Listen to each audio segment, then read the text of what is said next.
All right, so apparently we're live now. So good evening, everybody. I'm Dustin Coiner from Trackdays, and I'm on tonight with an interesting character from my past. Like, I've known this guy for over 20 years, and he's kind of been in and out of the sport. Shaun Summers, what's up, dude? What's going on, buddy?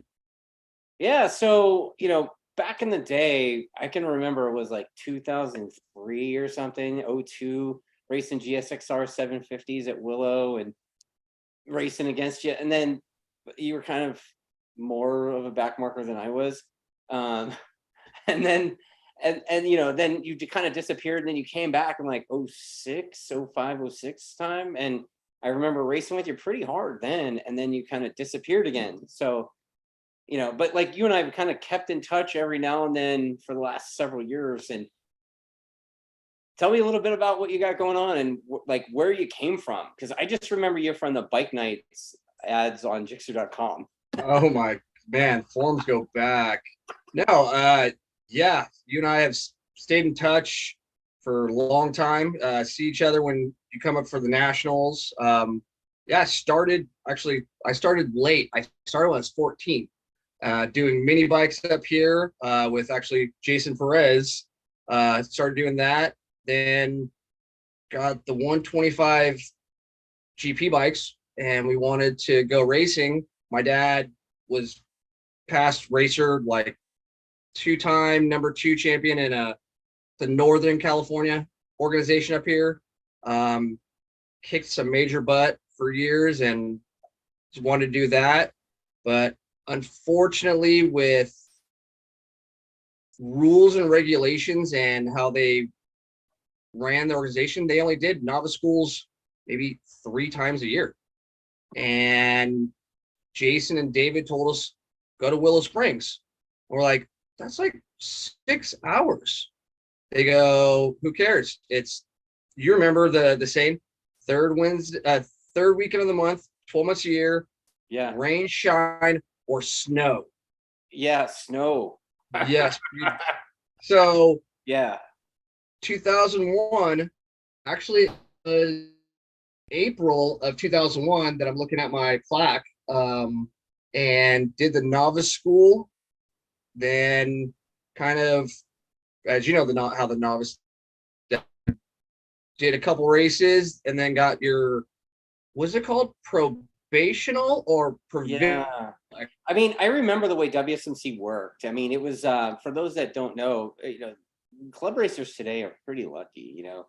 At most clubs now, you get your license and you can race a ton of races as an amateur. Whatever, 600 Super Sport, and then they're amateur 600 Super Sport. So new racers come out of the new racer school and they get to do a whole bunch of races and race for championships and stuff. And when we came up with WSMC, it's like you get 3 novice races over the course of 3 weekends, and you basically get kicked out and thrown. Yeah, it was. I remember it was, if you get 6 points, which a win was 3 points, you get kicked out. And they only had 3 novice classes. Remember, it was 0 to 500, middleweight, and heavyweight. Yeah, 0 500, 501 to 650, and then 651 to open. Right.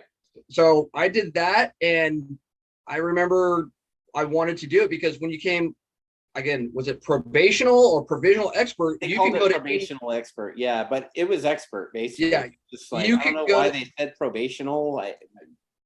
I don't know. Then that's where you can go to any organization. So we did that, and I had fun, and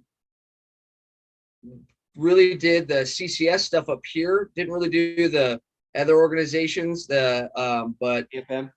Yeah.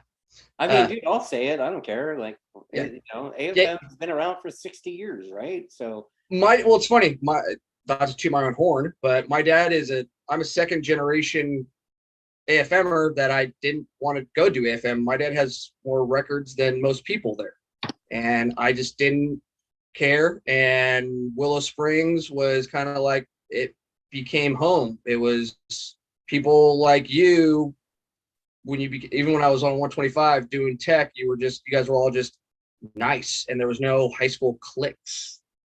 It Oh, wasn't clicking. there were some clicks at WSMC, like don't get it twisted. Uh, But I yeah, stayed away from it.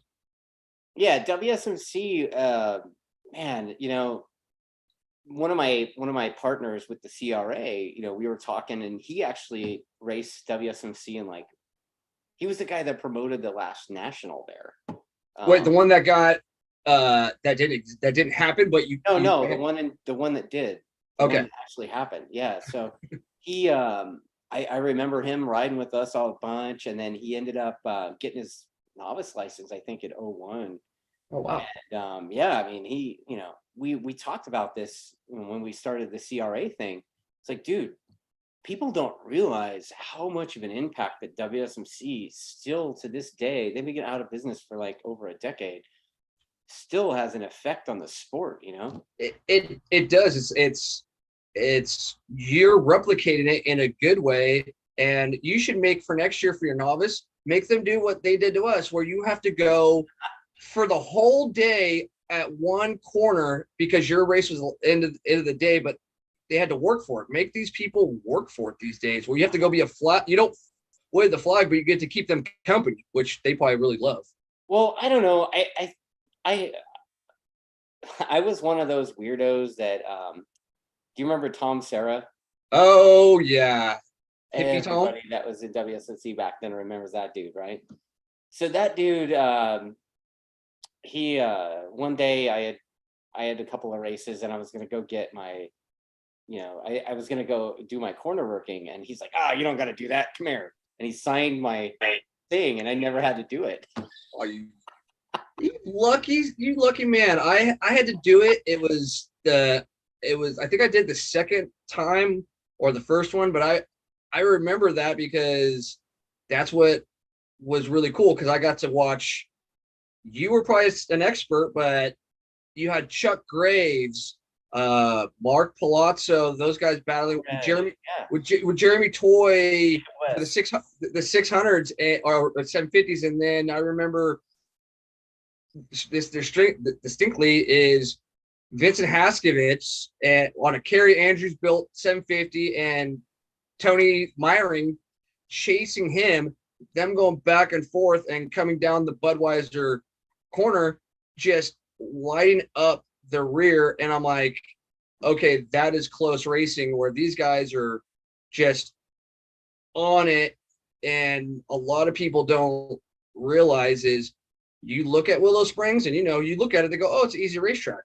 Then why is it called the fastest track in the West? Right. And that was where I kind of found the niche. And a lot of people will beg, borrow, and steal, which we did for racing. I kind of did the 125 thing with Jason Perez, Chris Paris, that one of your good buddies at the champ school. Yeah. And remember Vicky Jackson Bell? I do. She smoked all of us a lot of times. And yeah, I mean, honestly, I think Vicky's old 125 lap record still stands, because like I don't think anybody went faster than she did there on a 125. No, her and like 27s or something, like crazy. Is her husband, I think his name was Tony, he was a British, but that bike was, you can eat off of it. Oh yeah. It was just gorgeous. And we did that for a little while, did the 125, so I think 2 years. And then at the time you got to choose, what do you go with, a 250 GP bike or a 600? And at the time 250 GP bikes were going away around that time, right? That was the time when Chris Paris was riding like 5 different motorcycles in a weekend. And we were I was brought up with Jason, and I was a couple steps behind him, but I was going, all right, he went from 125s to 600. So you know what? I'll do that. And we chose the wrong brand, bought a F4i flapper. I know, bought one of those and basically did CCS. We were going to do the CCS championship, or did Streets of Willow and then Firebird and everything. And Willow. Yeah, did Buttonwillow, Thunder Hill, and did that. And then all of a sudden in 2003, I, through a shop, got a bike. They basically gave me a bike. They hired me and they gave me a bike through contingency and co-op money, because you remember co-op monies where it was really good, where Right. you can You'll get a brand new bike for like $5,000. no, well, or you demo it for the year, where they give it to you and you give it back, and they were spending $100,000 on advertising for a dealership. Right. And so I got that, and I had a wild hair up my ass, and I was like, well, I have enough points. Let's go do a national. It was, it sounds bad, but back then I don't read rule books. I call people. So they said, oh, you had enough points. There's how many points in this class? Yep. You have enough to get your pro license. And I did that, and then went to Colorado, went to Pikes Peak, 2003.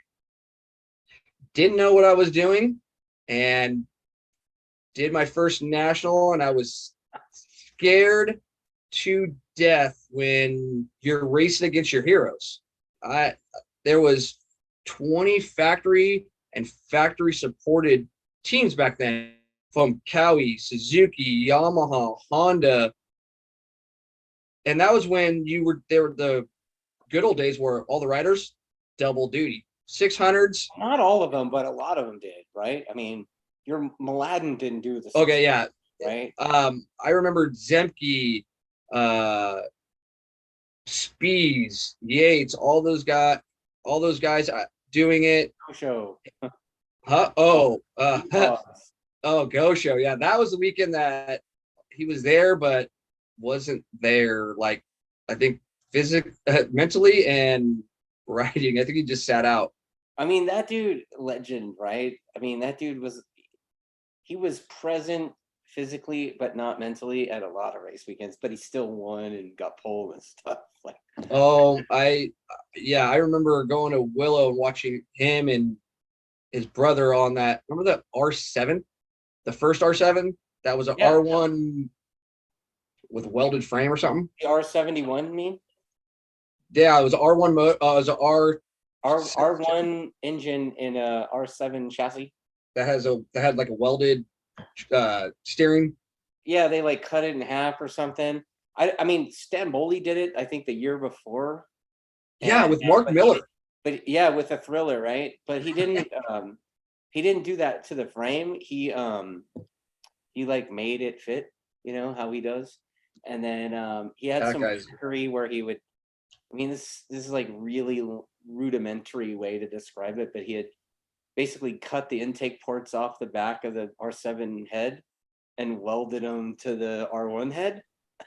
Oh, so he could run fuel injection. I remember reading about that in magazines, which a lot of people don't know what those are. Yeah. Well, back then, I mean, people today see the club racing thing and they see how it is, and I mean, we had a really good turnout at Laguna this past June, right? But I mean, every weekend was like that. I mean, at Willow Springs, up until probably 07, I'm guessing, right around 07 is when it kind of died down a little bit. But man, up until then, you had to show up and mark your pit spot on Wednesday night or Thursday. Yeah, and the good or you would be like in the back of the back of the back. Or up at turn one, that was the Boondocks. Remember where you're up at turn 1 to turn 2, where it was hotter than hell. Yeah, and I remember I always pitted like early on when I first started racing. I was pitted with Curtis Adams, Jacob West, and Ken Kramer, and those guys. Oh, those guys. Dude, we'd be right on the wall, like right across from Dennis, right? And did your canopies ever go onto the track? Yeah, of course. And so it's like noisy as balls right there. It's like, dude, you're right there in the center of everything, and it's rad to see, but it's like, dude, you can't even collect your thoughts. So I moved over to like the very first pit spot in turn 1. Like right there. I had a Trackday sign right there, and because I, sponsored as soon as I could, I'd sponsored a class there, right? Yeah, But this I business remember that.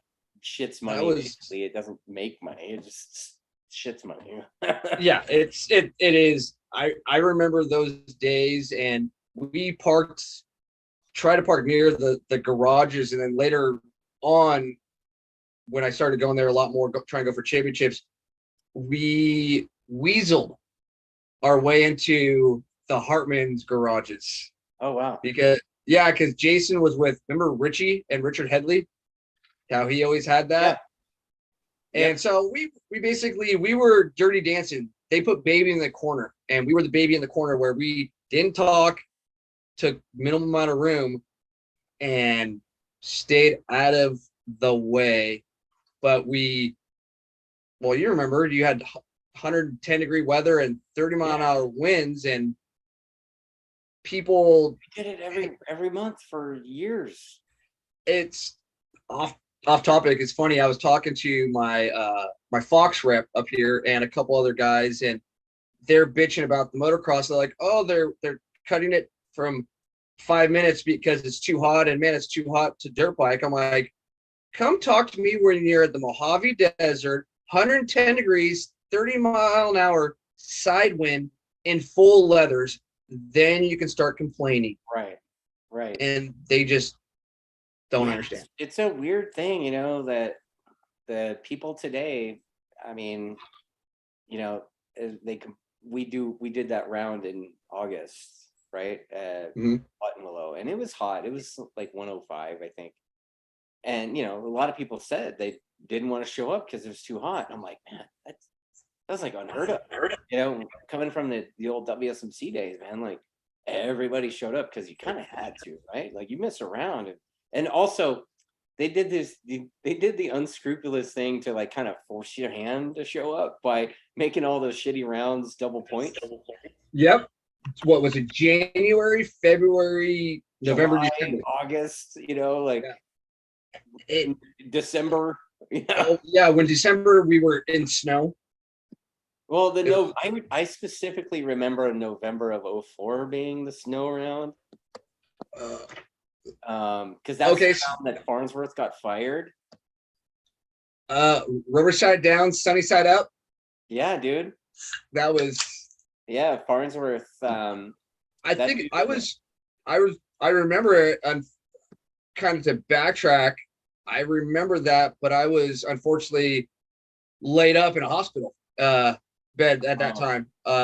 Smashed ankle or something. Well, yeah. I went to, when you were talking about the history, when I did my first national in 03, kind of to finish up on that topic.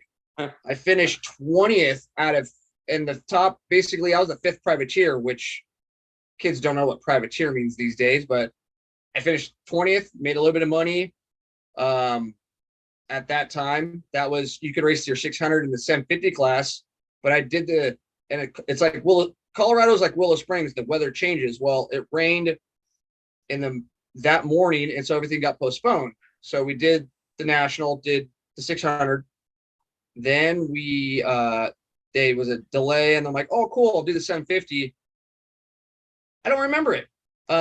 Came off the first corner and got pushed wide in the infield and woke up in the medical infield. Apparently, I went through 2 wooden Honda signs. Well, you got to take both of them. I mean, you can't just. But I can say this. There's credit. Tony does credit me with his first and ever national win for when he was on Cowie, because he got a bad start at the beginning before the red flag. So I take kudos for his first national win. I wanted some of the purse money, but he told me to kick rocks. So I got a suit instead for it. But then I went to Laguna in 03 during the World Superbike, because who doesn't want to race in front of the world? That was basically, in a nutshell, here's how it went. Remember what happened to Josh Herron? Nope. At Laguna? No, what just happened to Josh Herron at Laguna when he was on the Ducati during qualifying? He hit the dude coming onto the Oh, straightaway. okay, yeah. That's basically You were what that happened. dude? I was the dude that Heron ran into. Got it. Um, Okay. yeah, what happened was came out of 11 and spun the rear tire up, and the tilt sensor, remember the tilt sensors? Wasn't epoxy, and so it killed the bike. A dude that was last place wasn't looking up the straightaway, was looking at his tachometer, and hit me about 80-mile-an-hour difference. I crushed a 2003 GSXR frame with my leg and put my foot into the starter motor. Good times. And yeah, and long story That's why you short, disappeared. huh? Yeah, I disappeared and got a life flight from Monterey Peninsula to Stanford and was there for a long time, and sucks because I want to know what a helicopter ride feels like, but kind of did that and tried to come back the following year with a 2004 GSXR 600. Do you remember those flappers? Yeah. And another dealership, because of my background with my dad and the promotional, gave us a bike to use. And I'll go out there and let me do a weekend at Willow Springs beforehand. That didn't work out because I got welcomed into the Turn 8 Club that weekend. Right. Which all that salvageable was the motor, frame, and one fork. I've got that R1 in the garage. It's in pretty bad shape right now.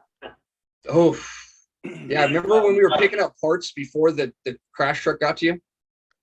You were able to pick up your own parts before the crash truck. I wasn't in that case, but yeah, I do remember that crash truck. Richie, I think, dude, check this out. Richie, the old crash truck guy from Willow, is now and has been for years, the Chuckwalla crash truck guy. Oh wow! So that dude still does the same thing where like before the weekend or at the end of the weekend, he'll drive around in the runoff and pick up all these parts, and so he'll have like these bins of parts, or a bolt kit. Like, hey, you want a bolt kit? And it's like rando bolts that he picked up. You're like, hey, that's mine. Like GoPros and GoPro mounts and all kinds of stuff out there. Lap timers, you name it. Dashes. Oh, dude, I remember that, and so yeah, we did that for a little bit. I kind of took some time off to heal, but I got a cankle out of it, so my ankle doesn't move, and then I actually took shit seriously because when I did nationals and everything else, well, you remember, nobody trained, it was just pure talent. You just rode. There was not that many track days. Like, I mean, we didn't train, but people did train, bro. Yeah, I didn't take it. Let's just say I didn't take it serious enough. Right. So we did that, and then 05, I made the comeback. Did some only nationals, because getting help by doing a couple schools with the Freddie Spencer School and a couple other things, and other ones, and getting help by Tony helped me a lot because he lived up here. And then 06 got opportunity. I don't know why people give me stuff. Got some GSXRs. You're a really good bullshitter. I tell people you got to fake it till you make it. I'm 39. I'm still faking it, and I'm still making it. Wow.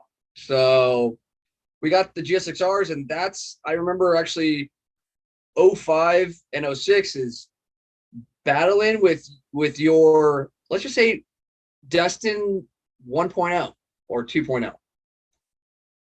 When you were times two. Yeah, it was a big one. It was healthy, really healthy. We used to. Did you have the Jared diet? No, dude. Well, I mean the supersize. Did you supersize your big your every time? No, dude. I just was like, I mean, I can remember joking with other riders at that time because I was not the only biggin on the grid. Wasn't Jacob West bigger than you? dude, Jacob West is humongous now. But he's happy, like whatever. But yeah, like we used to joke that we were gonna start a class called Formula 240, where you had to be at least 240 to enter the race. Hey, you're fluffy, Formula Fluffy. Yeah. So, hey, but you moved. You were on your just started, and then you went to Cali. And when people say, "Fuck, you can't get around that person," you were hard to get around, just because you made yourself wide. I mean, when you race at Willow like that, like you just kind of pick up craft, And back then, like I was saying, riders really don't experience this kind of thing today, and if you do this to them, they get kind of upset. But dude, back in the day, WSMC was like a full especially the 600 class. It was a full contact sport, man, and you had to defend every inch, and a lot of times there was a contact. I mean, I was involved in a crash that was related to contact. I mean, the dude that I ended up with every rib broken and a lung poked, and he ended up with an arm that's now 1.5 inches shorter than it was. Right, dude. And you know what? Like you say, it's rubbing is racing at Willow, and a lot of these kids and the new kids. You're not even 40 yet, bro. I know. Well, the new generation, they don't know what real racing is, because before the seasons of the nationals, we didn't know who was coming out. Right. It was, you had Yosh, Graves, Cowie, attack down there. Yeah. That will just come out to do testing, and you're like, oh, cool. Thanks, guys, for just smoking us. I mean, I was stoked on it, and we kind of had a little bit of that at Chuck Walla. I think they still kind of do. I mean, not at that level, but a lot of the guys that are like stock 1,000 guys or whatever go and race there in the wintertime. And we've certainly had some in the February round here with CRA. But yeah, I mean, back then, dude, the factories would show up to race club races to test before Daytona. So, it was not uncommon to see those guys come out with January, February rounds. And then sometimes April, after Daytona, because there was always a break after Daytona, seemed like. Yeah, there's like a 3-month break, and Chuck always showed up, even because he's probably that was his backyard, dude. Like Chuck would just go and ruin you and then leave, right? I don't remember. I don't even think he ever, from what I remember, he never even got a trophy. He just let WSMC keep all his trophies. He just wanted the money. I don't recall that. But I mean, I don't blame him. I mean, dude, I've got some of those WSMC trophies. And they're pretty shit, They're like we thought they were cool back then, but I mean, they're basically like youth soccer trophies that have WSMC shit, right? It's AFM participation trophies now. Yeah, I don't know. I mean, I mean, you can see the CRA weekend trophies are pretty epic, right? I mean, yeah, but you only do 1 through 3, right? You don't do 1 through 5 like most of these other organizations. 1 through 5? I've seen trophies that all the way down to 5th place. Yeah, I don't know about that, dude. Like, we don't do that.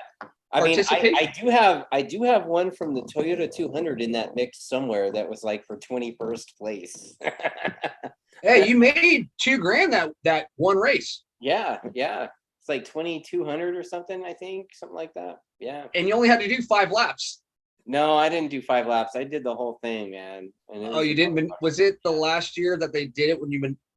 Because they caught on 2 years before they closed it, to where I remember you can make $1,500 if you just do 2 laps, but then they go, yeah, it was for certain positions, but you had to do a certain amount of laps, because a couple people used to where they go, hey, I'll pay my $200, $300 entry, and I'll do 3 laps so I don't screw my bike up and make $1,200.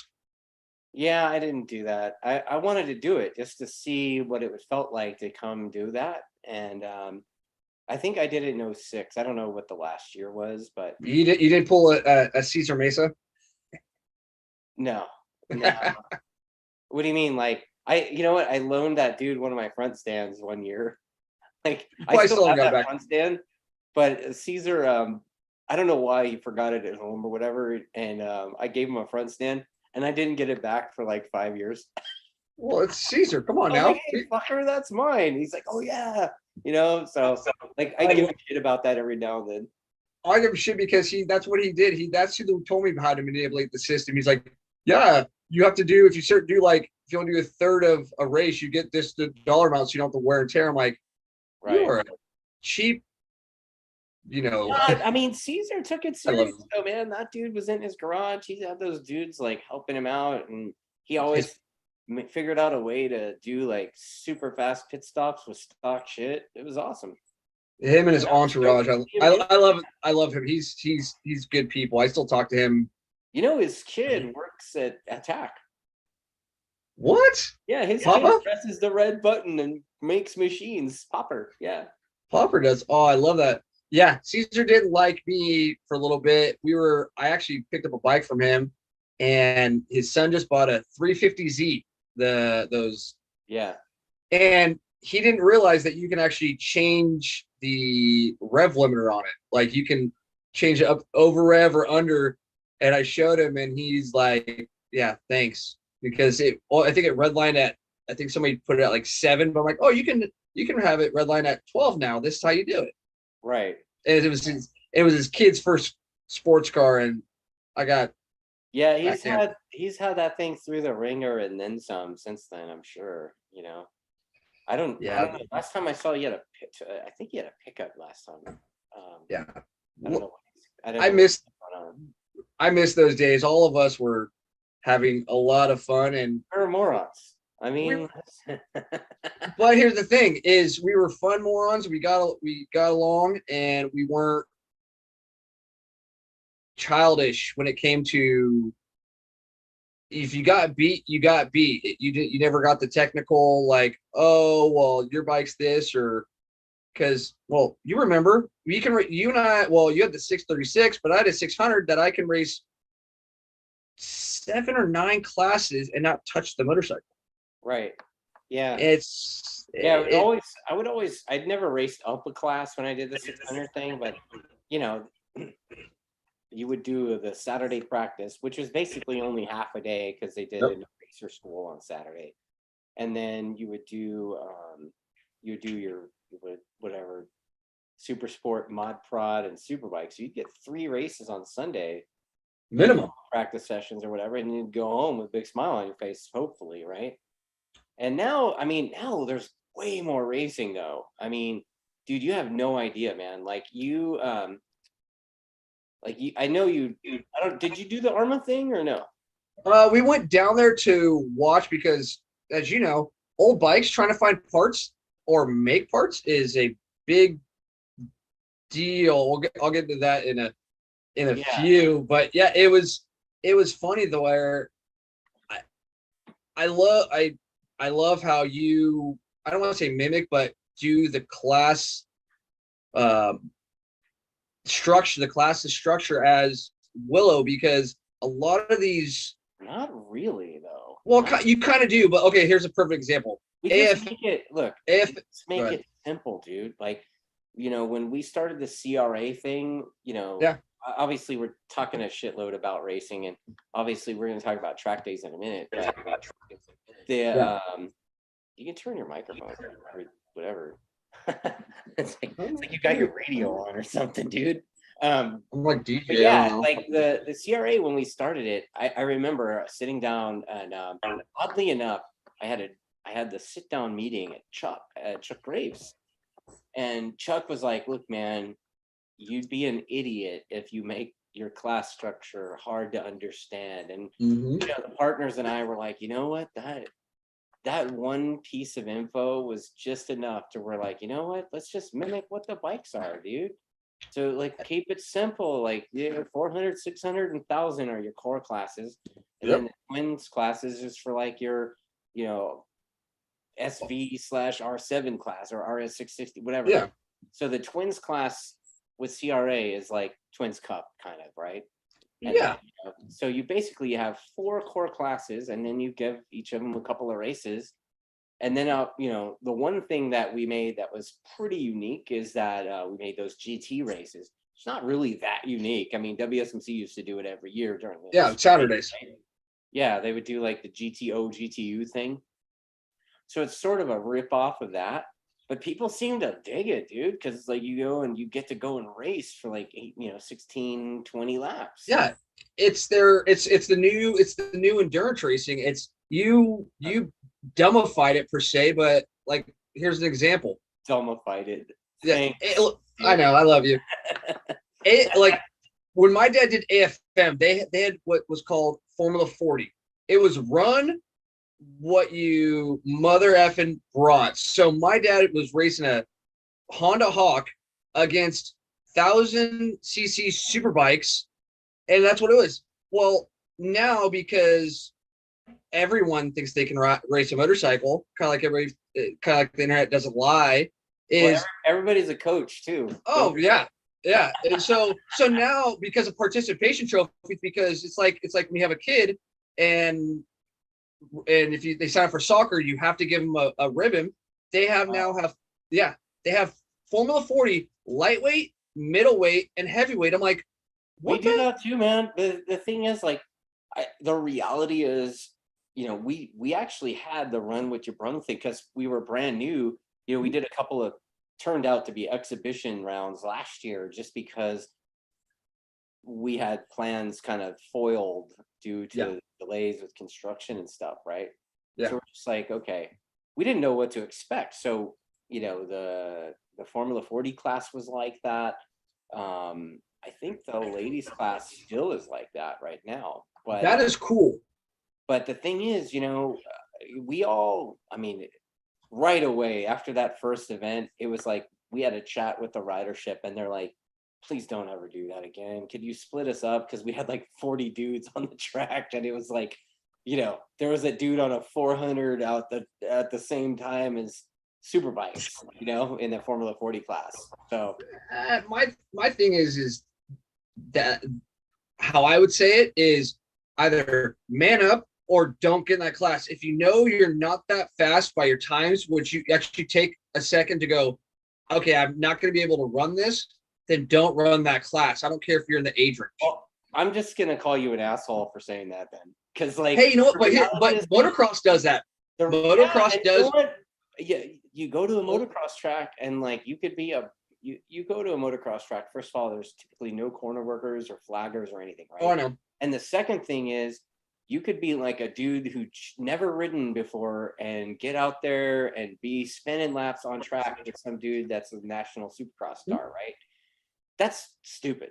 So, I mean, splitting it up and having it be a little bit safer from a liability standpoint. Yeah. Like, I mean, dude, you can't be having a closing speed. Like, you can't be in a race and have like a dude on a 400 out there with a dude on. Like, come on. I just thought it's like common sense. You're 40 years old. You'd be like, age comes the cage, and what's the risk to reward type of thing? Wait till you're in Formula 40 and then say that, right? My dad's trying to get me into four wheels. Yeah, people want to race, dude, and the thing is giving them an avenue to do so. And there's nothing anywhere that says motorcycle racing is safe. But at the same time, if you can kind of reduce some of the risks by splitting up the class structure like that, I don't subscribe to the assholery that you just said. Yes, I agree that I did assholery, but the thing is this is coming when it was the 90s. Like I said, it was totally. It was it was an afterthought class, right? I mean, the reality it was like, I mean, dude, every now and then still there's guys that are quite a bit older than me. They're like, hey man, when are you guys gonna make a Formula 50 or a Formula 60 class? And I'm like, right? What is like Ken Hill and all those guys calling you? No, that? no. Yeah, I know. Ken's not racing anymore. He's like the coach Well, guy, that's right? what ARMA's for. Is like when we went down there, we saw. No, dude, that's not for old people. That's for racing people that want to race old shit. Like that's Arma, right? Like Actually, no. You know what's really funny? We went down there and remember, well, you go remember down there and get smoked kneedrivers.com? by Curtis Adams on like a 1982 Honda. Like Oh, when it got protested, somebody and protested him. won. Oh, no, Curtis Adams is the shit. That guy, because he rides all the time, is the shit. But do you remember kneedraggers.com? That was like the very first online store. Dude. Yeah. So one of the founders, his name's Craig. I don't know his last name. He's now the president and face of the Arma street side of it. Okay. Oh, okay. So he got me and my dad tickets to Laguna, and we went up to him, and he was there for your race weekend. Was yours before Moto America or after? Before, yeah. So it was so he was and then Moto America and then Arma. Like okay. This is when you have okay. Hopefully Craig's not watching this, but this is when you have too much freaking money. So he just listen to what happened. He was there for a long time. He goes, oh yeah, he rode Ducati 996s. Okay. He didn't have just one Ducati. Oh, that took a crap. Oh, so he went to his backup Ducati that he crashed. Then he went to his nether Ducati and it crapped out. Oh, but now he went to his fourth Ducati 996. Jesus. And so I was like, that's when you have more money than you know what to do with. But what Arma's trying to do is they have it's called the new gen. I saw people on R05 GSX-R 600s. You can race that. You can race a Supermoto KTM. There was a shitload of Ducatis from that Boulder, Colorado. I know that. I think I do. I know exactly who that guy is. I remember where he pitted at Laguna. In a big old Coach Motorhome. Yeah, but he had a couple of Ducatis with him, and he was like an Arma dude. Craig something. Craig. Yeah, he's the like president. Grantham or Grantham. I don't know, but there was a lot of money down at Arma, but some of the racing was really bad. That's a good series though, man. I mean, I don't know the inner workings of that thing, but it's got a pretty cool niche, and it's mostly vintage stuff, but they do have more modern stuff too. They want to try and get modern thing, like modern bikes, as in like the Ninja 300s, the Ducatis, and 400. Yeah, and then there's like you I think you can't go past like a 05 is the second gen. Actually, it's funny. Rapper was talking about it, me and Steve, and he wants to build his 96 GSX-R 600 that he almost wanted to ship on, build one of those and go out and ride and race. And it's cool, but some of that is watching paint dry. There's CB 160s and these other hand and foot shifting that it takes a 4-minute lap time, and they let me do 5 laps, and I wanted to fall asleep. Wow. It was bad. I mean, they had a lot of shit going on. I mean, at that Laguna event, I mean, I think wasn't there like a dirt thing and like there was a vintage dirt track, like a dirt track thing, right? Like, I mean, they had all sorts of stuff. So they did, and they had a lot of, and there was a lot of people that went there. We're doing it because it's funny. The reason why I wanted to race motorcycles was my dad had a Honda Hawk, and I used to remember going to the races.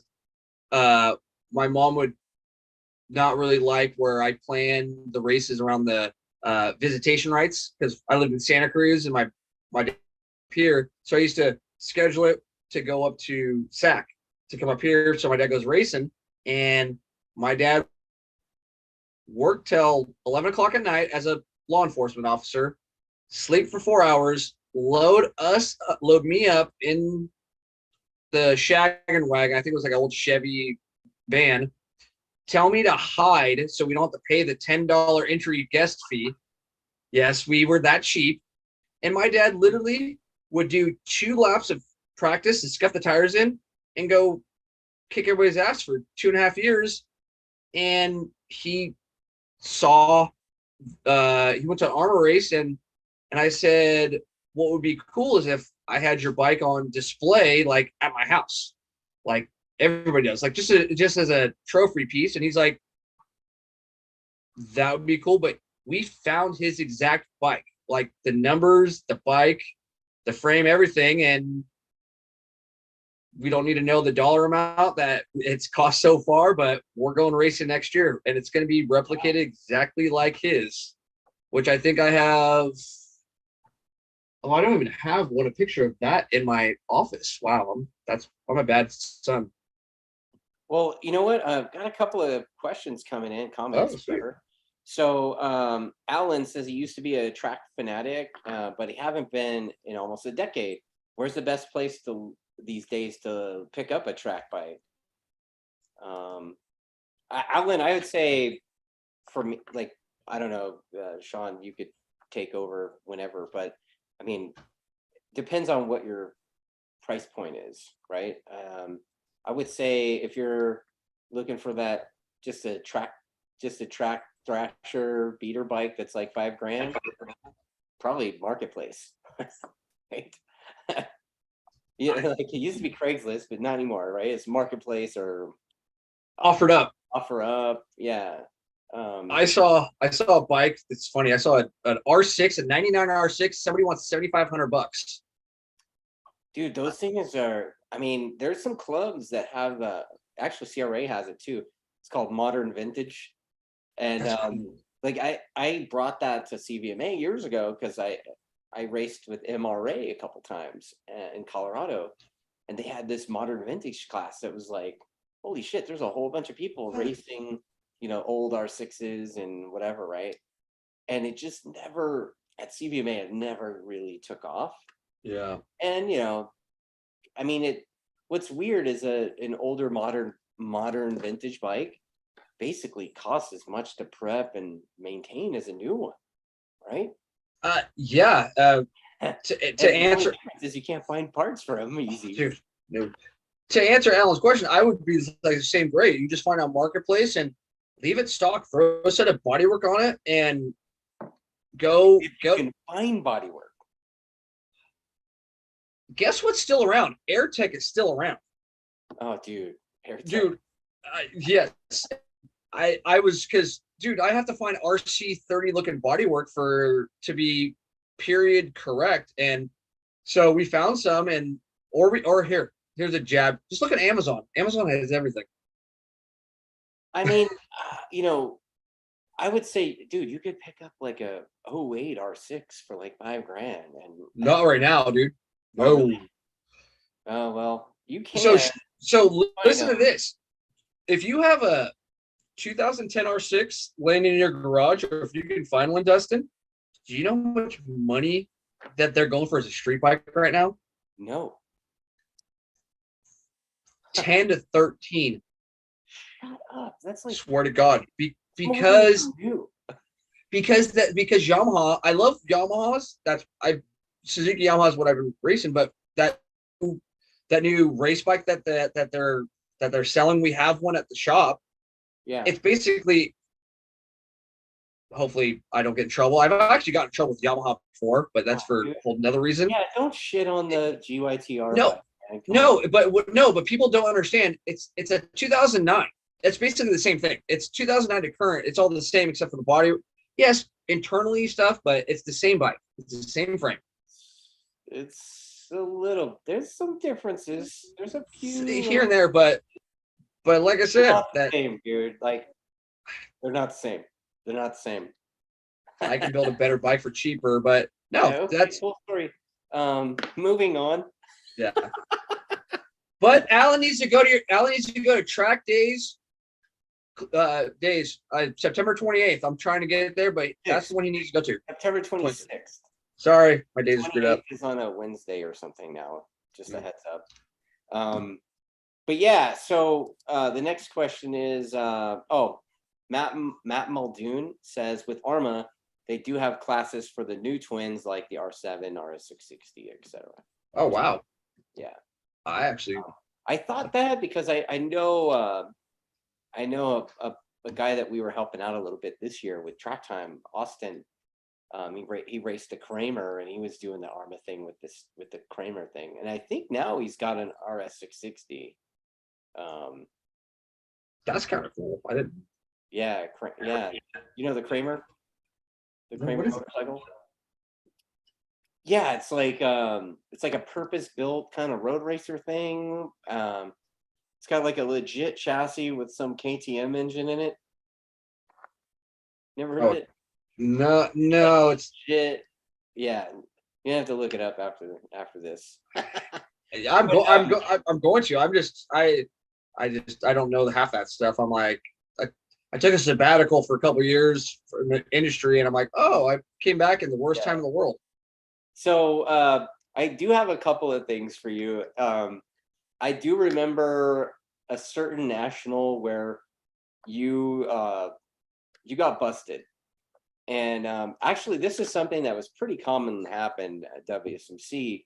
You know, there was like this group of dudes that would show up, and every weekend their 600 would sound awfully throaty for a 600.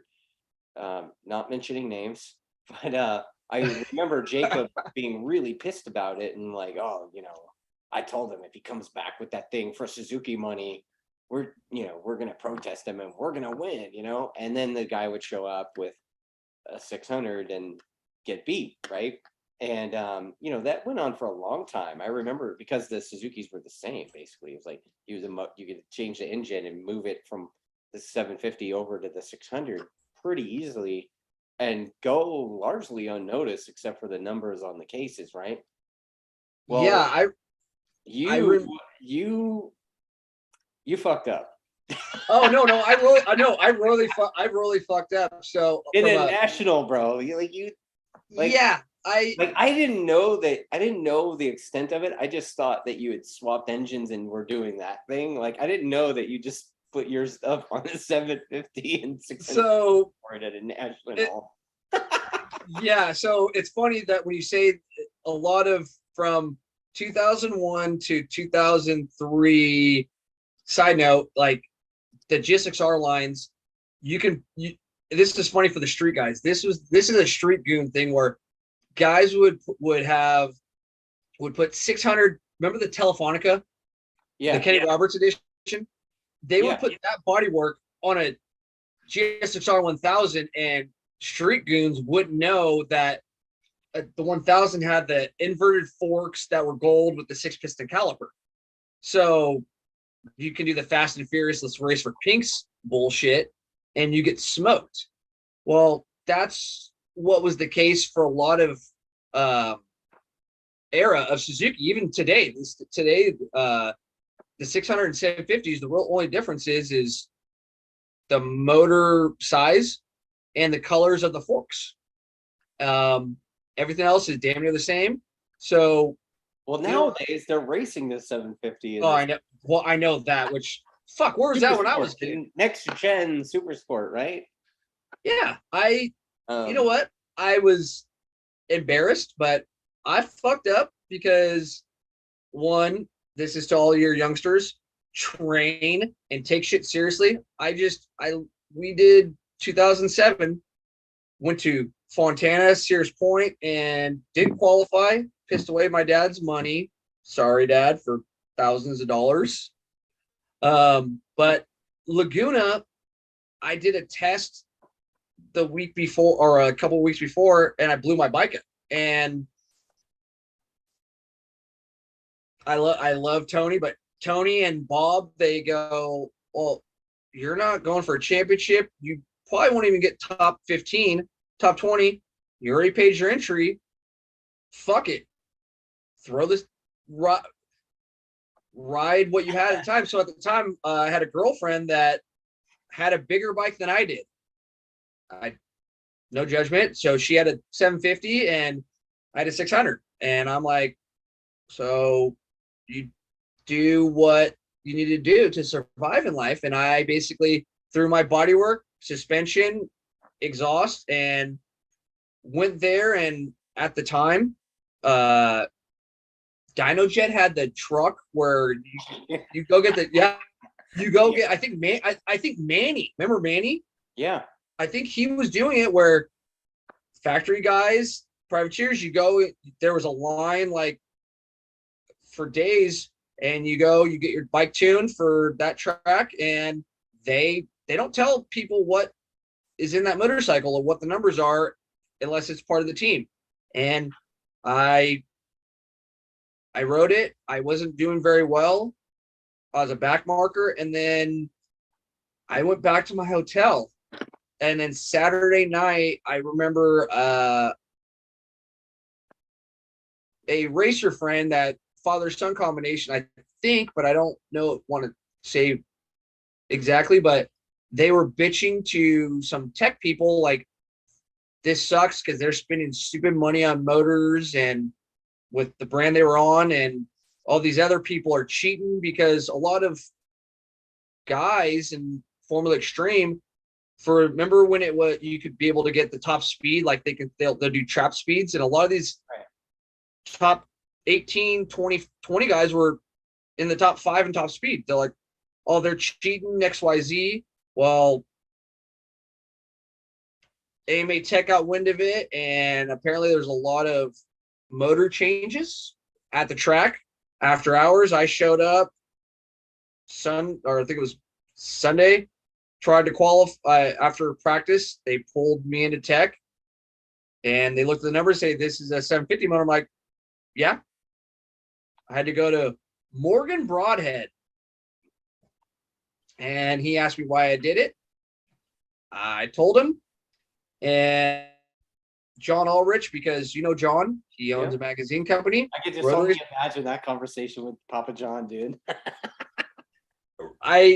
John is, John from Willow Springs. He's very, you don't know, he's like Canfield, like we were talking about a couple of weeks ago. You don't know his facial expressions. You don't know if he's, you don't know if you want to say hi or not. Crack a wise ass joke. Yeah. Yeah. So John calls me and says, what the fuck did you do that for? And I told him the reason. I think he called me an idiot at the time, but yeah. But he published the article of who cheated, because apparently there's a lot of cheating going on in the 1,000 Superstock class with Jake Holden and Aaron Yates. Yeah, if you go back at 2007, you Google my name, that was the first shit that popped up. When you Google my name, now it's like probably 25 pages down, which I'm okay with. That's hilarious. And it was like suspended for a year and a $10,000 fine, and I didn't have $10,000, so kick rocks. Wow, and then it went to DMG. I mean, it's crazy that you did it, but it's like, man, at a national, I remember clowning you so bad, and like you were pretty mad at the time, and I was like, dude, what the fuck are you thinking, bro? Like, what are you doing? I was immature, and I took it seriously, but now it is what it is, and I laugh about it, and I don't care. But you know what? People don't understand. You do what you got to do, and well, if you ain't cheating, you ain't winning. The factory teams cheat more than anybody back in the day. They're just reading the rule book really well, really thorough reading of the rule book. Sure. So before we switch topics and go to the Trackday thing, my old Suomi helmets dude, Donnie Schmidt, he tells me today, he's like, dude, where have I heard this Shaun Summers name before? Oh my God, Donnie. And so I kind of gave him the cliff notes of the 750 story, and he's like, oh yeah. So he says he remembers you sending him something, and your name was Factory Shaun Summers. I was like, I don't want to tell him that tonight. Oh wow, I forgot that I did that to Donnie Schmidt. Oh, so I don't know if a lot of these kids remember they don't remember what the first social media platform was. MySpace. I was a, I was a, I vetoed MySpace for so many years, kind of like I did an iPhone, that in 2005 I said screw it, I'll get it. Well, MySpace was a make believe website where you can customize, put pictures. It will say what your occupation is and how much you make a year. And they had like, yeah, remember like the when you answer a question, it was multiple choice. It was multiple choice. So I remember it said like you can choose like 0 to 30,000 X whatever, and the last one was like 250 and above. So I click that. I pimp out my MySpace page, and it was straight factory Shaun Summers. And I think that just stuck with me. Was for a couple years was like straight factory bitches. That's all I got to say. That's what people used to say to me. Yeah, dude, I don't really remember that much about MySpace, but except for like sparkly shit. I don't know. I remember you used to be able to customize it. So the only cool thing that I still talk about, you could put cool ass songs. You can make a playlist on your page. Well, like I was on there because one of our Trackdays dudes was a musician, and it was like nice. a place for his band to like show off their stuff, right? Like I didn't know it was anything other than that until later. Like yeah. That was my MySpace was, let's just say There's a Trackdays customer years ago that he shows up and he's got like this super horrible, like maybe the tattoo was done by like some dude who had a teach yourself how to give tattoos kit. But dude, he had on his shoulder, he had Tom from MySpace. oh my god! You know what I've had? Remember the movie Superbad where they're in the car and the guy picks. So do you guys have MySpace? Yeah, dude. Yeah. I had that happen to me twice where somebody goes, so do you have MySpace? And it wasn't a hot girl. I'm like, no, I don't. I don't know what you're talking about. Yeah. So yeah, that guy was like, Donnie, I forgot. I have a picture of that saved somewhere of that dude's horrible tattoo.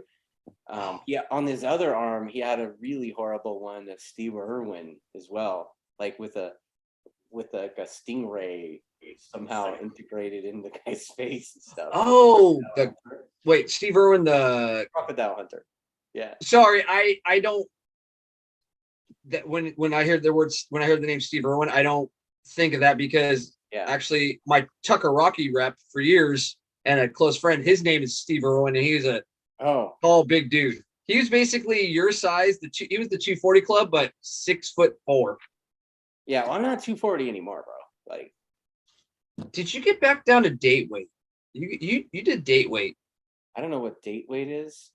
Basically, when that's what I tell people when they go. 200. Like I'm sub 200. But you're married, right? Yeah. Yeah. Well, no, that's what people when guys or girls when they're married they want to lose weight. I said, oh, you're trying to get back down to date weight. Okay. Well, my wife's probably out there listening to that right now. She's probably gonna kill me on the 26th. No. She's every time I do this, she takes notes and like refreshes my memory on little funny things that happen. Usually it's like Richard Stamboli when I do these, like Richard will insult me and I'll just keep going and not even realize it. And so yeah. Anyway. Yeah, she's awesome. Your wife's been awesome. She's the strong silent type, but it's like I'm scared of your wife most of the time. Dude, you're not the first person that said that, man. Like Cowboy used to say that all the time. He's like, oh man, nah. She's like I said, there you got it's awesome. Yeah. So but it's crazy, you know, like I'm kind of shifting topics now, but like you know, I started this Trackdays company in 2000. Like, and we're still doing it, man. Wow, you're what I call you're the godfather pretty much, because I remember my very first ever track day. Like, yeah, I did the Willow thing where it was like the Friday before, but at a track day during the week, Yeah. this is kind of a funny story. Is it was 2003 on a GSXR 600 at Laguna. I had to pay $500 damn near, and there was a waiting list. Yeah, back then it was a waiting list, and it was it was funny because it was, Dennis Bigelow? huh? Was it a Dennis Bigelow day? Oh my God, that I did not remember that. Yes, it was. It was a DP Racing. Safety It, school. it was, and the thing was, is like, remember you had to, when he first released the schedule, you had to call them. So like my dad and I went down there in February, and look at Monterey when you don't know the weather. And I've never done a track day, and it's kind of funny because that's actually the same day I met my sister's fiance at the time, my brother-in-law. So it's like, oh, so you're gonna meet your future son-in-law and brother-in-law at the racetrack. But $430 in 2003. Yeah. That was a big chunk of change. We did the button willow thing initially, and then I think 2003 we finally got some dates at Willow, and we did the Willow thing, sponsored classes with WSMC, and then when Chuckwalla opened up, we kind of went there. We had a weekend there, and like, I mean, I have the unique perspective of somebody who a week after, I think it was a week after my first weekend at Chuckwalla, it was like January.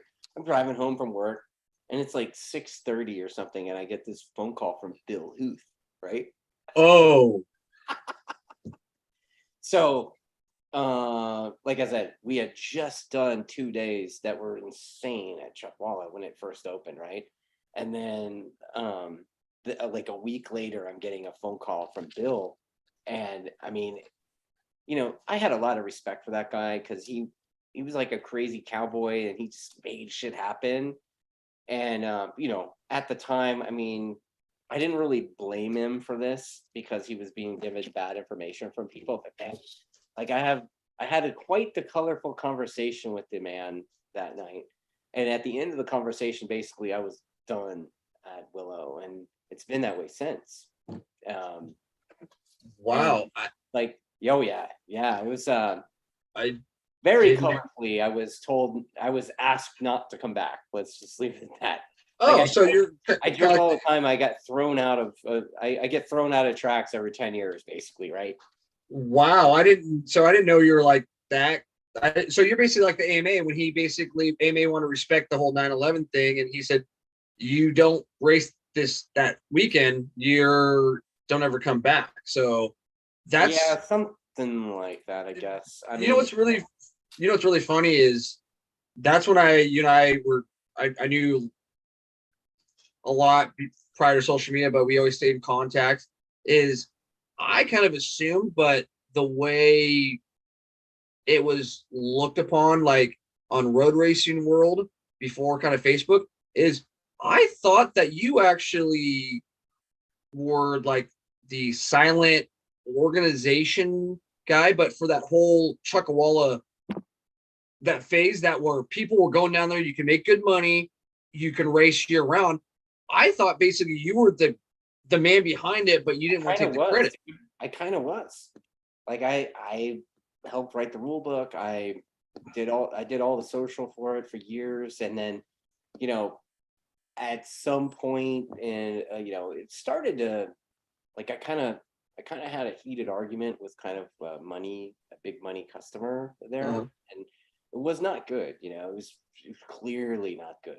Like, and after that, it's it was like a protest thing. Like, I told the kid, I was like, dude, if you come back on that cheating stuff, I'm gonna protest you when Yamaha money's on the line, dude. And I did, and it upheld.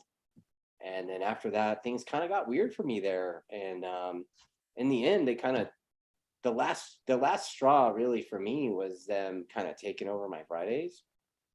And they kind of turned it into a racer practice, and then they kind of threw me a bone, which basically cut my pay in half, right? So I'm like, okay. So I'm like doing the math in my head. I'm like, okay, so driving 500 miles round trip for half the pay now, like. So I had to scramble to find something else to do, and then this CRA idea, the racing thing, kind of fell in my lap. Conversation with Les, and telling me about the new track and stuff, and I was like, holy shit! Like Les and I had literally had that same conversation 20 years prior, right? So when it was just like a natural, like I just fell into it, right? So gather some partners up, and we're start planning and plotting and scheming, basically, right, to figure it out. And I kept it pretty close to the chest, but I guess somebody leaked it to that guy out there, and he was really less than stoked to find out we were doing something else. And I'm like, well, dude, you took away let me get this right. Like, you take away my money over here, but then you're mad because I'm going to try to make money some other way. Like, what do you like? What?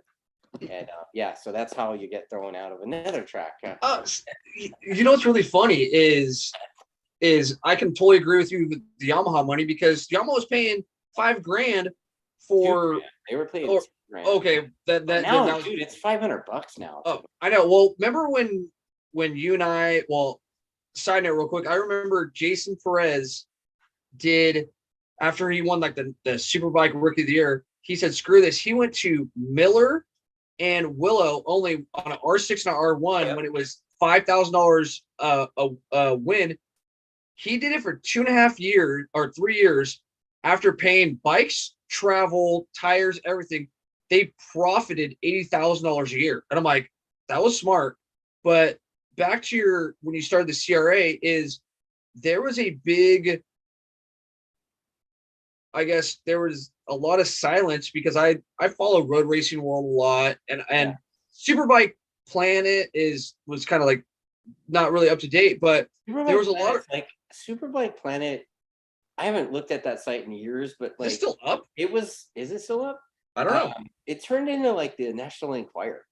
It turned into basically shit that happened 3 weeks.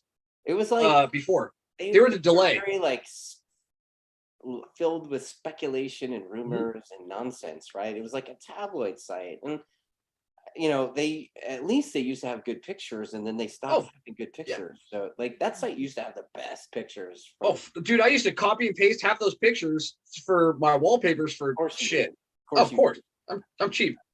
But what's really funny is when you told me, I think we had a conversation, you're like, hey, keep this under wraps, but I'm starting a race series, is when Moto America or AMA, when it was kind of the shit was going to crap, is Chuck Graves, when they knew that he was pulling out of Yamaha, and he was doing stuff with dabbling with Kawasaki. The rumor mill was he was starting his own race series, and Chuck was balls deep in something. I can't remember. Yeah, but it was like that. He was trying to build something, and like a Pro-Am thing, Yeah, where he was trying to do, where he was going to go to like AFM and certain ones, and with big money, and with this Kawasaki thing. And then when you brought when you told me as a friend, we were talking, and you told me what we were doing, I'm like, my jaw kind of dropped, because I'm like, this is going to be something. Give it 5 years, and it's probably going to do something that no one else wants to do. Because remember when we did Willow Springs, is a lot of Northern California people didn't want to go there because they didn't know the track. Well, if you could go good at Willow, you can go good anywhere. But that used to be the saying, right? But I will say this, like, every time Jeff Short would come down, that guy. Oh my God! What did you just say? Bro. Yeah, dude. Every time Jeff Short would come down to Willow, he would dominate. And Brant Wheatley used to go to AFM and dominate, but he did a little bit. I wouldn't say he would dominate. I mean, he had to race against Ricky Corey and those guys, right? Yeah. But when you said that and change and doing that, it was, I still feel it's a game changer because you got to have rivalries. Pepsi has Coke and McDonald's Yeah, has like I'd Burger like to King. see somebody, Bryce Prince kind of owns Buttonwillow, and he's the #1 plate guy for this season for this past season at CRA. But it'd be pretty rad to see somebody come and give Bryce a run, I mean, make him I, put him on his toes a bit, that'd be kind of rad to it, see. it's funny. I've learned to listen, and a lot of people, they bitch about tracks. It's like my favorite tracks, Willow Springs. I love Buttonwillow. I love Fontana and Laguna Seca. I hate Thunder Hill. I just don't like I it love Thunderhill, man. because it's not consistent. That Cyclone, it's like you can't. There's no consistency, but What are you talking about, dude? Like, I don't know, it's man. Like it's Thunderhill is rad. Like it, that's Thunderhill is one of my favorite tracks, I see. But okay, but I'm the opposite. I I'm love. full on scumbag. I would go up there, like, I'd go up there and race regardless. Yeah. Um, But here's the funny thing is everybody hates Buttonwillow because they go in the middle of nowhere. I'm like, yeah, but you have technical, you have fast, you have everything. Then you can configure it 20 different ways. I'm yeah. blowing smoke up my butt, And but we've raced all of them too, man. Like CRA, we're like, we don't. I'm kind of going back to the racing topic yeah, again because I just love it. But I love riding motorbikes too, man. But like the CRA thing, we did config 13 that everybody knows and loves, and then we also did config 1, which honestly, dude, config 1 I actually liked better than 13. I And don't then even. I have to go back and look config at 1 the is track. the one where instead of using the sweeper before the S's, you keep going to Star Mazda. Oh, that Dude, one. rad, because Are it's you like doing that for the track day? not on the 26th. No, Damn. we're not doing that again until next year. But dude, config 1 is rad. It's like after racing on it, I was like, oh my god, this is like the coolest thing ever. And you basically go in there and you have a head of steam and you go backshift out, down to the Star Mazda and then rip out of there. And you're carrying a huge head of steam through the S's. It's rad. And Yeah. then we did config 26 counterclockwise, which is insane too. That's the one with the drag strip. Oh, Drag yeah. backwards into Star Mazda, and then from Star Mazda to Riverside. That's it's basically turn 8, turn 9 Willow. Yeah, it's like backwards turn 8 at Willow. It's rad. A lot of people don't like change. It's like that's why Yeah. people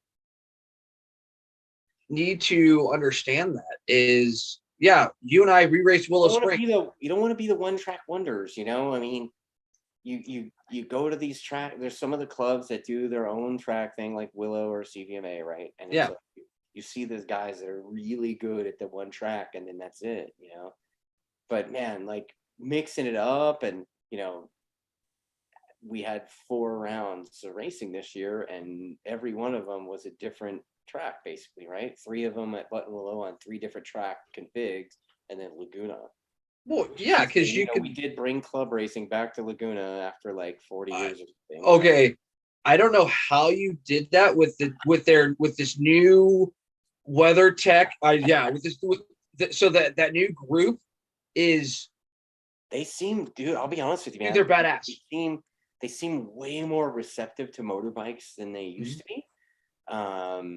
They were super welcoming to us, and when I saw the track manager during the Superbike weekend, she came up to me and was like, "Hey, you guys are planning on coming back, right?" I was like, "Yeah." She's like, "Awesome," and I'm like, "That's so cool to see that."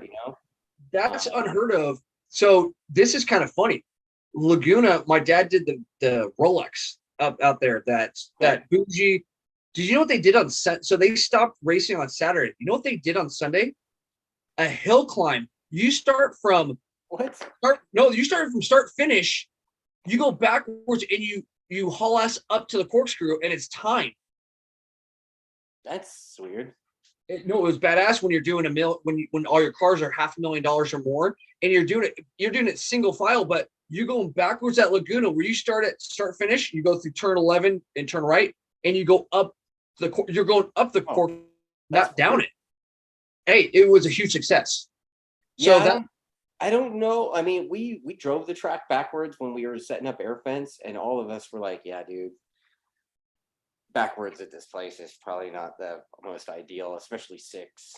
Oh yeah, 6 no, but the thing is that they only did it to say you go up the corkscrew. It was an exhibition type of thing, but Right. the response was huge. Those guys are really the WeatherTech new group, the new I don't know what the hell it is, but they're Yeah, the people running it, like I said, they seem to be way more receptive to motorbikes. So I'm hoping that we're, the race club and the track. if you could do 2 rounds next.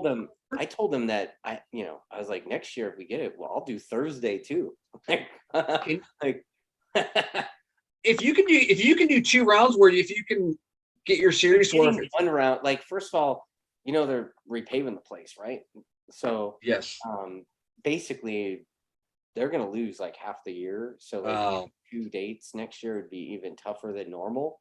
okay. It's always been tough to get dates at Laguna, but like to get multiple dates like that, I don't know. But what and to do it properly, it's pretty expensive. So Yeah, I'm just shooting for one, dude. yeah, let's just say a lot of people don't understand is especially because you're a Trackday owner, and I'm going to say this is everyone they do not make money at Laguna Seca. They either break even or they lose money. It's so stupid expensive.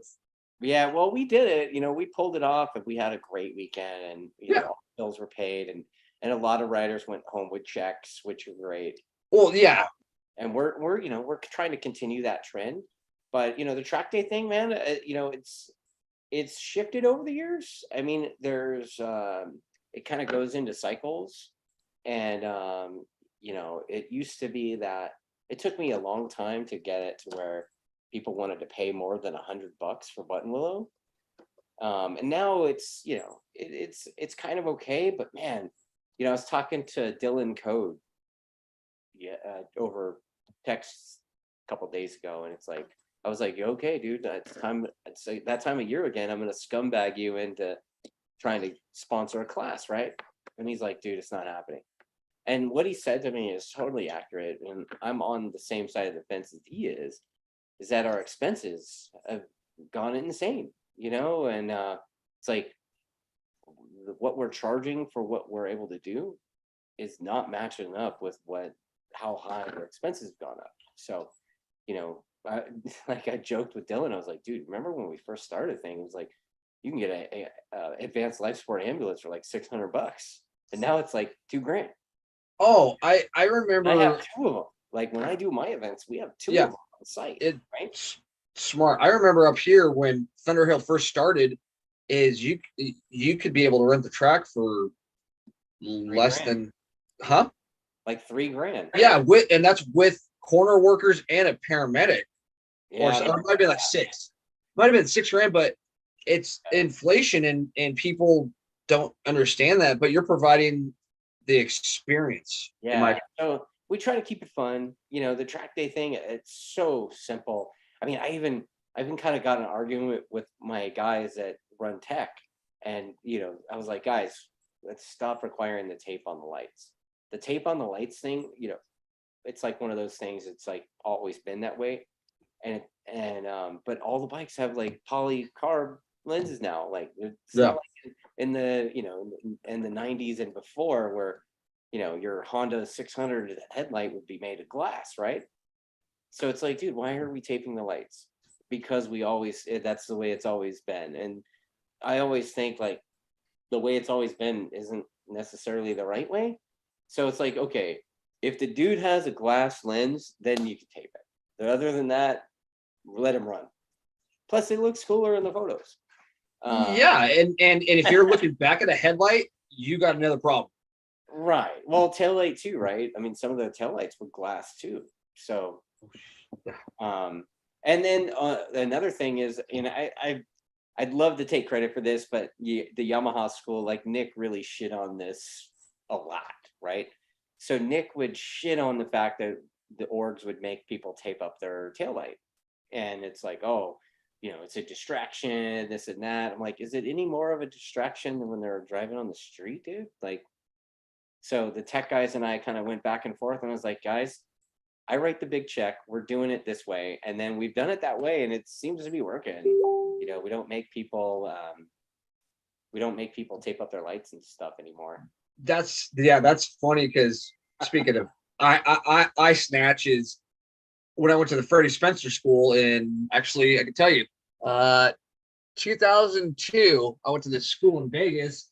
They had all their stuff taped up as paint with the painter tape. Yeah.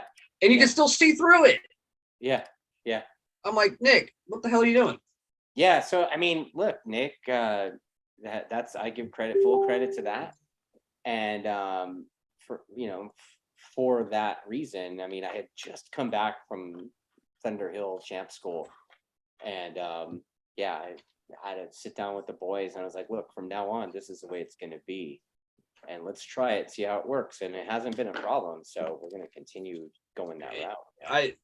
It's less stress. Do you have any people? Basically today, it's way easier to show up and do a track day than it ever has been. I mean, it's amazing to me. I'm going to a bike night tomorrow, but I started going back to bike nights just to kind of see, and it's amazing to me that people still, you go into bike night, you still meet people that had no idea they could go on the racetrack. That's amazing to me, because it's like, dude, what made you buy a sport bike? Like, I mean, how could you buy a sport bike and not think that you want to ride on the track with the thing? Like, what's really funny is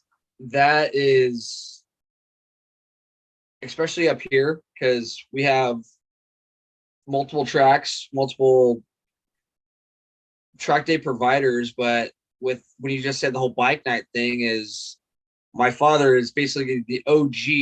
He's the godfather of the bike nights. I remember we were driving back from Sears Point and going, what can we do different? Yeah, maybe make some extra money, but to do something to get people to come and learn about racing. So our bike nights, we used to call sport bike night. That was the original was for sport bikes. So you guys did these epic sport bike nights. I remember you pimping them out on Gixxer.com. Gixxer.GIXX. I don't know if it's 2 or 3 X's here. Yeah, 2 X's and yeah. Yeah, that was, I remember that is 94. God, how old was I? I was a kid. Is what we started to do in Sacramento was, my dad was a racer. And so the theme was, for up till social media hit, was we get famous racers. So yeah, Kenny Roberts Sr., Kenny Roberts Jr., Wayne Rainey, Mick Doohan, Kevin Schwantz, the Bostrom brothers, John Kaczynski, Colin Edwards. The list goes on. Yeah. We would, because of my dad's connections in the racing world, that we'd call him up, say, hey, come out to this event. So we would go to a sports bar, a local sports bar. It changed so many times that we would do during the week. And this is kind of funny. We used to charge a door cover back when you were able to charge door covers. And what we would do, we would provide a service. So for 3 hours, you get to bench race with Wayne Rainey for 3 hours, and you can go buy raffle tickets to hopefully win stuff, but you would know who racers are. And we had that we did it for 25 years straight. Well, my dad, because you can't teach an old dog new tricks because he's an angry old man, is to transition when it went to social media and the meetups was, hey, let's start having what's called, well, I call it the destination, where we had the street guys that you go after as a Trackday company that these are my new, I want to bring new clients. So the the motorcycle industry's flipped when it was just, we went just to racing to, no, let's talk about products, but bring the street crowd into the racing slash track world. Because in Sacramento, dude, do you know how many people that I know have died from street bike accidents because they were so stupid, or they bitch because, oh, I just got a ticket on my insurance. I'm like, okay, once you spend $300 twice a month Yeah. and go to a track where you're going all the same way, there's no cars that are coming the opposite way or deer that's coming Right. across the I racetrack. I used to pass out flyers that said, like, no comps, no guardrails, no people coming the wrong way. Oh, I mean, dude, that's I was on my bicycle this morning on Goaty, and this dude crossed over, and I was like, oh my God. So yeah. Oh my God, flyers. You and I are OG. I used to have to fold, stamp, staple, label like a mailing list of 500 people a month. And yeah, I mean, dude, it is, I'm kicking it old school right now, dude. Like I had my buddy make me a PDF with like 4 images on it on a 8.5 by 11, and I take it to oh Kinko's, wow. print out the copies, cut it, boom, bike nights on. We did Kinko's. Kinko's was before FedEx. Oh wow, we got the old school, but that's what you need to do, because that's, in my opinion, it's where you get new customers, and a lot of people don't know about track days, and it actually makes you a better street rider. Yeah, so the track day thing, I mean, obviously we're doing it. This is what we do, right? And going out and talking to new people, it's great, And the thing is, what they get with us with the track days program is, dude, I mean, actually, you got to ride with us earlier this year. You're like, hey, I'm gonna go racing. What do you think? And I was like, here, I'll give you an R7 for the day. And you're like, what? and, and the Yeah. thing is, like, when riders come to us, we have that C group class, right? So I've got a pretty deep group of instructors on the staff that their whole role, their goal in life is to like kind of steer beginning riders into being comfortable on the racetrack and do like what to do, teach them what to do, what not to do, that kind of thing. And then, they keep doing classrooms with them all day until they stop showing up. Eventually, every event, the customer's like, okay, I got it. And they stop coming back. But I mean, sometimes the guys it'd be like 3:30 and they're still in class. And I'm like, okay, cool. Yeah. And then obviously the 2-up ride thing, right? I mean, give like 200 2-up rides a year, right? Wow. Yeah, Can so I get one? yeah, dude, you get a 2-up ride. You just got to sign a waiver with Lily. But you the new riders are even the dudes. They're like, oh my God, like there's a couple of customers. They're like, they come every time now, and they're like, they want to do a 2-up before they ride because it helped them so much the last time. And I'm like, really? That's okay. Like, I don't give a shit. Like, but it's That's but then some customers, they're terrified by it. Like the lack of control thing is it's a real thing. People don't want to be having control taken away from them. So there's some of that, but like it's not really, there, if you want like a scare the shit out of you, like insane ride, fucking sign up for a 2-up ride with Chris Ulrich during a national. yeah. My goal is not to do that at all. Like I tell them, I give everybody, I give a 2-up ride to like a kind of a tutorial, if you will, like what to look for, how to behave on the bike, that kind of thing, and how to tap out if it's not for them. And it works, and you can basically feel a rider, passenger, and how they behave and how the ride's going to go, right? So the goal is for them to see things, and almost always they're like, oh my God, I can't believe you go that far towards the corner before you hit the brakes, and then I can't believe you're carrying the brakes that long. And I'm like, well, I'm trying to find direction, you know. And then how little my hand moves, but how much we're accelerating in spite of that, right?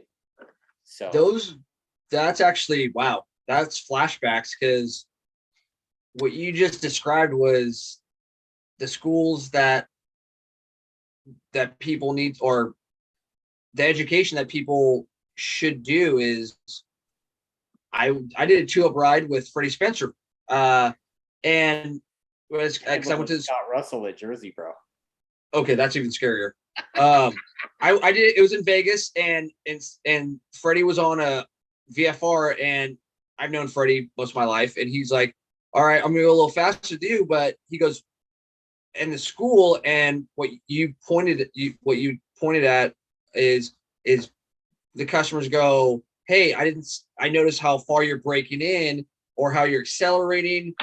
Is those customers are looking at your body position and your throttle and your braking hand, and that's what Freddie taught me. He told me, you got to look over my right shoulder, and so you're showing you where you're either on the gas or rolling off to brake. None of the you're doing nothing situation. Yeah. I mean, and what I noticed, Scott Russell's hands were so slow, dude. Like I was already giving 2-up rides and instructing and stuff at the moment.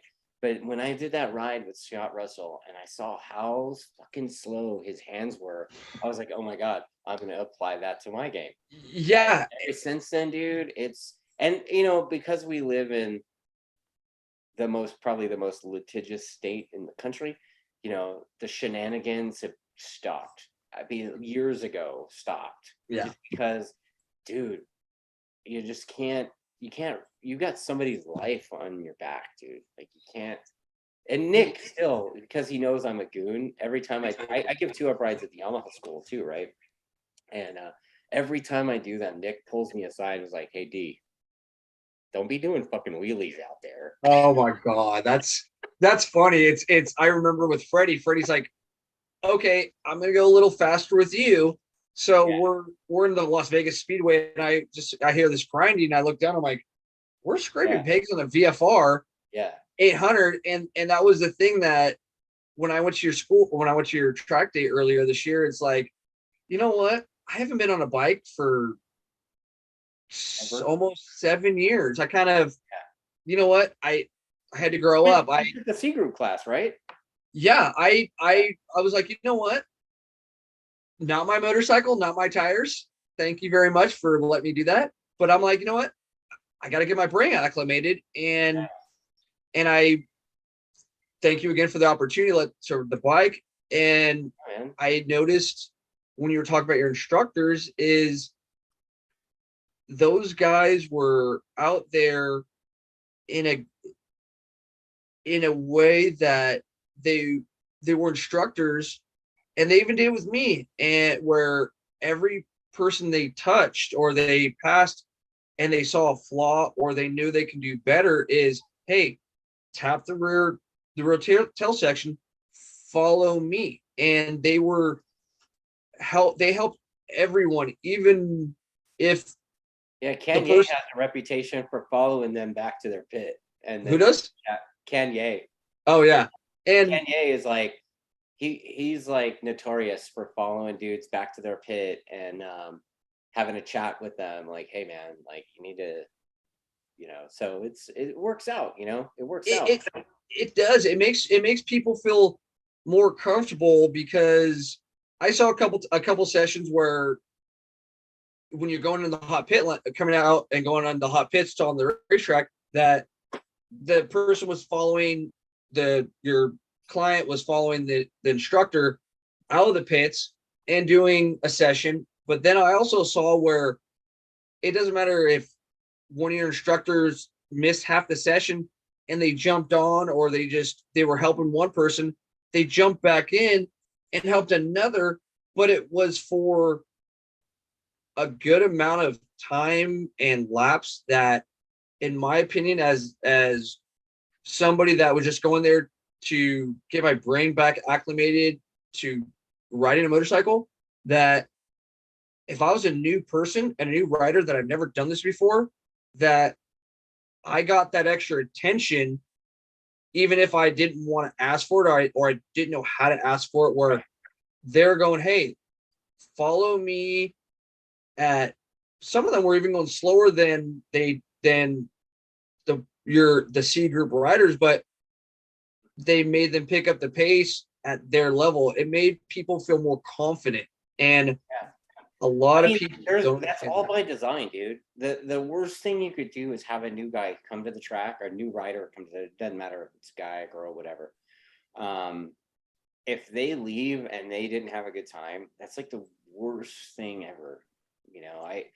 I mean, that's your one chance to make an impression on them, and if you suck, like that could be the end of their riding on the track. So like you want to, like our guys, their whole thing is like help people have a good time. Like that's the biggest thing. And if you're not having a good time, then when you leave, you're gonna be like, okay, that sucked. I'll go, I don't know, hot air ballooning or something. Yeah. Right? So or they'll go on the street and kill themselves on a 9 mile or whatever. Yeah, and that's the thing, is a lot of people don't understand, especially this day and age. It's the experience. You're providing a service. It's like we all can go. You can play video games and a simulation of the racetrack, but if you go there and have fun, that's what's going to bring people back, because that one person that has the blast, they're going to tell 5 of their friends. Yeah, dude. 5 of their friends are going to tell 10 of their friends, and it's all word of mouth. It's a lot of people don't understand. That's how customer service. You're providing a service. Yeah. And nobody does that. We're coming up on almost 2 hours there. Sorry, everybody. We have fun. No worries. It's super fun. But let's really quick. Let's talk about the next track day and let's wrap this thing up. Yeah. Yeah. So we have an event coming up on September 26th at Buttonwillow. It's going to be on configuration 13, or what people call AFM config or standard config or whatever. Mm-hmm. We're going to do that. A, B, and C groups. So that means like beginners all the way up to experts are welcome. We also have a new racer school. We're going to continue doing new racer schools to continue bringing in new racers in preparation for the start of next season with CRA. So, we've already got some people signed up for new racer school as well. Price for that one's $185 a person. New racer school is $135 a person to get your license. Damn. To get the certificate that you use to get your license anyway. Like I said, 2-ups, new rider school, instructors are going to be out there helping out, having a good time. So if you want to come ride, get signed up, TrackDaz.com. Hey, all I have to say about the new racer school. Yeah. I felt at home because you know what? Your PA guy. Oh, LGB. Oh my gosh, it felt like race simulation when they did their race to graduate. Oh, I was cruising around. I think I had to go to the bathroom, but man, when they came off the track, their pit crew or whatever, yeah, they were more stoked about it because the new riders, the new rider class was getting announced over the PA system, so they felt more important. It's like a lot of people don't understand. It's like, yeah, dude, it was the hype thing.